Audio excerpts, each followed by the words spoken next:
তো hi guys মোৰ mini ব্লগলৈ আপোনালোকক স্বাগতম জনাইছোঁ। চ' আজি মই বন্ধু ঘৰত আছোঁ। চ' আজি আমি বনাম গাহৰি মাংস। চ' আপোনালোকক কি কৰোঁ দেখাওঁ বলক পাকঘৰত গৈ কেনে। চ' গাইজ এতিয়া আমি নহৰু চেলাই আছোঁ। চ' ইফালে কেৰাহী গৰম দিছে।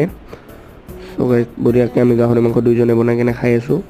চ' দেখাই আছোঁ বলক গাহৰি মাংসটো।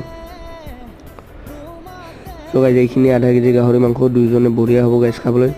চ' আপোনালোকক বনাই কেনে দেখাই আছোঁ ফাইনেল লুকটো কেনেকুৱা হয়।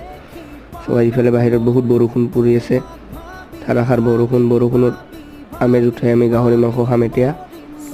চ' দেখাওঁ বলক আমি গাহৰি মাংসটো কচুৰ সৈতে বনাম। এইবিলাক কচু আছে। চ' গাইজ গাহৰি মাংস আৰু কচু, আমাৰ ভাষাত কচুটো দুধ কচু বুলি কয়, আপোনালোকৰ ভাষাত কি বুলি কয় কমেণ্ট কৰি ক'ব। চ' আমি বনাই কিনে দেখাই আছোঁ বলক গাইজ।